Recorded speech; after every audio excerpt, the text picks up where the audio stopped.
Hi everyone, welcome to this Let's Talk session about menopause and allyship. We've had lots of conversations during this menopause awareness time with some real fantastic experts, and today is no exception. I'm joined by Lee McDermot. Hi Lee. Hey, how you doing? I'm good, thank you. Lee, I'll just introduce you and then we'll get chatting if you Of like, course. if that's okay with you. I'm excited about this one because it's a conversation we don't often have about allyship and menopause, so it's a really important one. But thank you for your company, everyone. My name's Donna, and I'm the usual host of these LinkedIn Lives. I've got shoulder length hair. I'm wearing a white Box t-shirt, and today I'm wearing a denim jacket. I don't think you've seen me in this before, folks. It's kind of chilly where I am, so I've got a jacket on today. Um, but it's great to talk with you, Lee. As I said, you're Lee McDermott. You are the Equality, Diversity, Inclusion Officer at the University of Cumbria, and it's brilliant to have your company. No, thank you. Yeah, and just likewise. So Lee McDermot, obviously, and again, the visual description for myself. I'm around 40 years old, bald head, sort of tight stubble, wearing a navy t-shirt today, and the heating is on, so I don't need the denim jacket. Brilliant. You've got a t-shirt on. I like your style, Lee. Right, so let's get chatting then. Um, as I said, this one's about allyship, and we don't always hear this in connection with menopause. So I'm really intrigued to find out why you think allyship is so important then when we're thinking about menopause. Yeah, I think for me, it's all around having that personal responsibility to support people around us. Obviously, being an ally, you're in a place then where you can potentially lighten the burden a little bit and share the load for people. I think it's really important sort of to enable that conversation in general, but also in a position where if someone does disclose to you, you've got a bit of knowledge in the background already, so that individual isn't having to be the teacher as well as disclosing something and having that conversation. So that element is really important. And I think as well, obviously, physical, emotional drain when people might be experiencing it, if you can be there to help in that way or form or advocate when people aren't in certain spaces or in certain conversations, then that's a really important feature in terms of allyship in this space. Yeah, it's brilliant to hear, Lee. As I said in the introduction, we've spoken to quite a few experts this week. We've been so lucky here at Box. And I spoke to Pat Duckworth last time around on a Let's Talk episode, and she was talking about when we're asking folks to bring them the whole selves to work into our spaces. In order for that to happen, we need to have set the foundations of um, good practice, if you like, in anticipation of people sharing Yeah. that way. And I think what you've just shared there is that kind of building the foundations ready for folks to share of themselves in that way. No, definitely. And I think it just helps create that element of psychological safety in a workplace as Yeah, well. And if people have got that confidence in other individuals and have maybe seen people in certain spaces, like we've got a menopause network at the University of Cumbria that I'm part of. So if they've seen you in that space and open to have those conversations, it might just help a little bit in terms of that initial introduction and the first steps and ease those anxieties a little bit. yeah, it's brilliant. Great messaging. Um, is this why then you're so passionate about this subject? Unpack this for me. Why is this so important beyond what you've already shared? Yeah, I think for myself, really fortunate with my vocation. There's a lot of what I do is listening for others, advocating and trying to improve, workplaces and culture. So allyship in general, not one person is going to be all things to all people. So I think it's important to recognise that, but to try and upskill and sort of have that lifelong learning with certain areas that maybe isn't your main strength or isn't your own personal lived experience. I think for me as well, really conscious that I work in an organisation that is 66% female. We have a sort of an older age demographic. So in terms of atypical people who are going to be experiencing the menopause, we're probably going to have a lot of individuals who are going to do that within their career with ourselves. So I think on a personal note, there's that responsibility to learn, to increase awareness, and then do what you can sort of for others as well. And I'm in a really privileged position with that, where I can do that on the regular in terms of policy development, conversations in certain meeting spaces. So yeah, just trying to think, be better than we were yesterday on a personal note, on an organisational note is really key. And that's the same for any aspect of allyship, whether that's part of in a certain demographic or for someone that you're not, got a natural affinity with as well. I think it's important to put that in place for people and to move things forward. Yeah, it's so great to hear. Um, on the back of that, then, the great work that you guys do at the University of Cumbria. I'd love for you to share some ideas for other organisations listening to this, Lee, about what we can have in place for people experiencing menopause. Some top tips and some ideas, please, Lee, if you've got Yeah. them. I mean, I think that the first one is just the interpersonal aspect, listen to people, believe them, and then act. Allyship is about acting. So, we need to create those spaces where we can have those conversations and people are, like I referenced before, psychologically safe environments in order to do that. Bear in mind that there might not always be the easiest of conversations to have. It can be quite personal what people are going through. I've got some amazing colleagues at the university, and Shell Lem, who I work closely with and frequently with. They developed a big health and wellbeing hub that colleagues can access. We've got a separate menopause hub that's linked to that. So in terms of internal signposting, third party signposting, we wanted to make sure that was quite robust. Some colleagues may well want to go down the route with internal support, and others then may not want to do that and want to have links with external organisations, and that's not a problem. It needs to be what's right for that individual. We've also had what's been really successful, what we call our Menopause Mysteries series. And we've had some internal and external speakers and specialists come into those spaces, which have landed really well. And we've got a menopause staff network as well. That very quickly became our highest populated staff network in a very short space of time. And again, there's a team site there where we can stay connected. We can just raise awareness of webinars, of sessions, of training, of guidance, and keep connected in those spaces as well. And then sort of some wider work that we do, which I guess is more generic for EDI, but bringing our quality impact assessment process and getting that signed off and approved in recent times. So where there is change that's happening, people have got these polite nudges and prompts and reminders to, okay, think about X, think about Y, and they can bring that in, in terms of certain specific examples, and also in terms of intersectionality and intersection experiences as well, to make sure that we're trying to do best by our people. It sounds absolutely amazing. A message that's been coming through a lot during the conversations we've been having is the community. And what you've just shared is a real sense of community. People were talking about finding your tribe.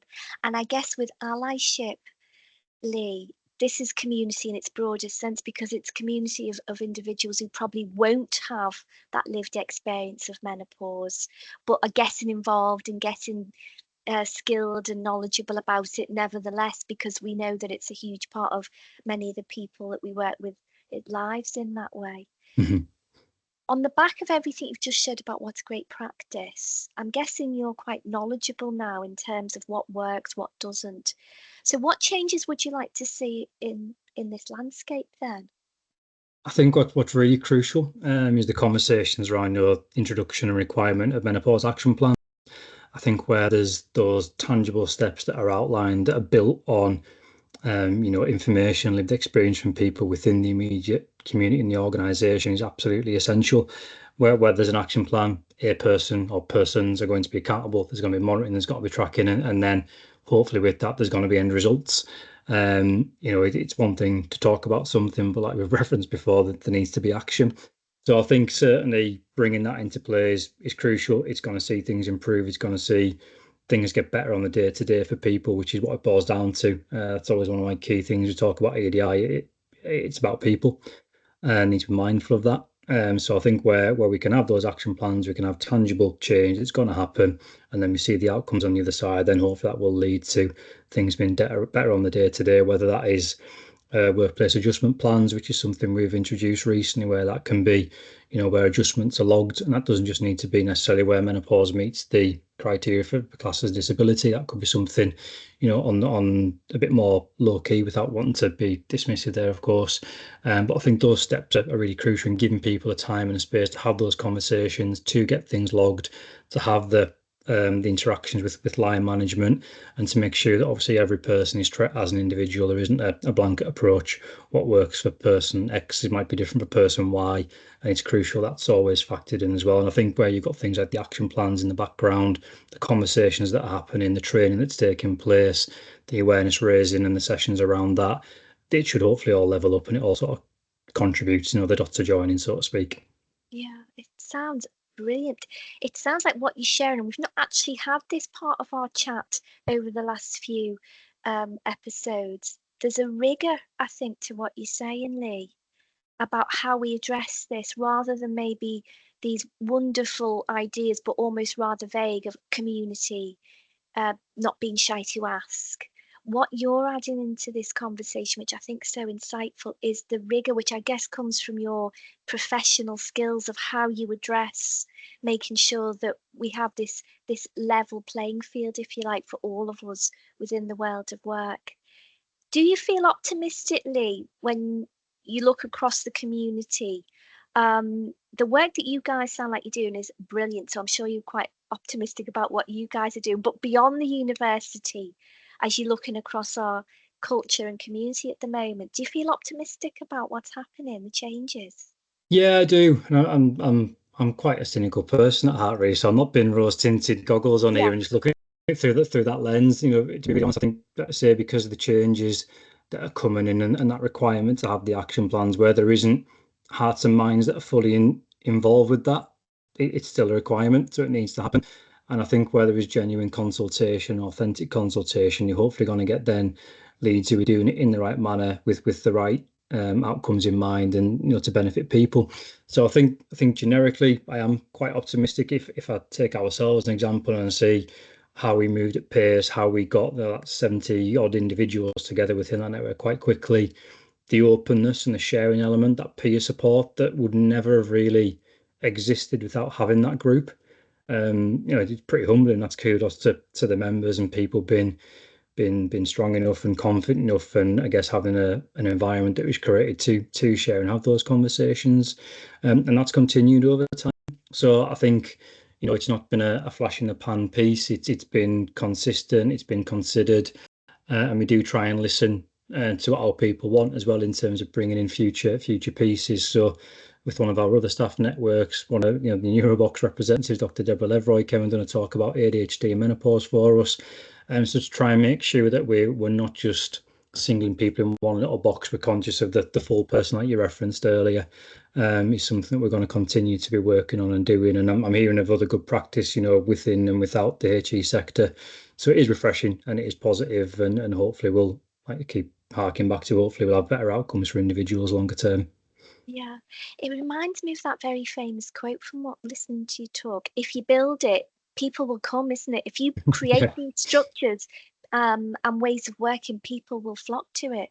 And it sounds like you say so humbling to hear you had so many colleagues immediately just kind of get involved in that way.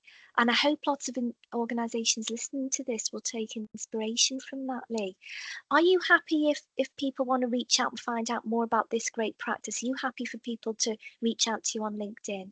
Yeah, of course, that's not a problem. Done similar pieces, with other elements of our other staff networks and what they've done, and I've been more than happy to connect with individuals and share what's worked well, share what hasn't worked so well. It's not all perfect, of course, but yeah, more than happy for people to reach out and get in touch. That's not a problem at all.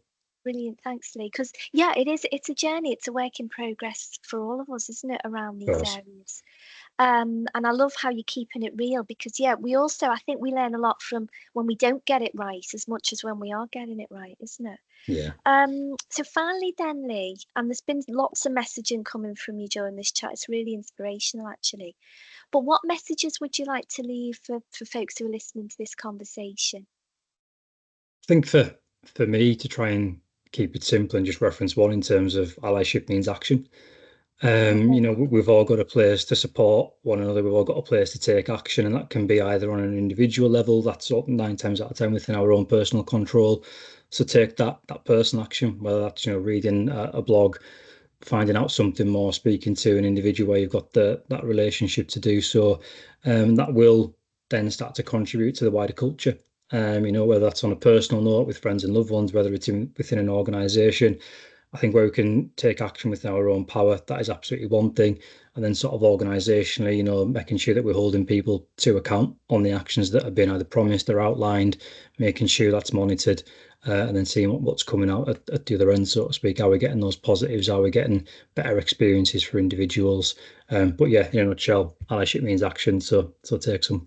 I love that. And that is really um I think that's the tagline for this chat. You've given it to us, Lee. Allyship is action. Love it.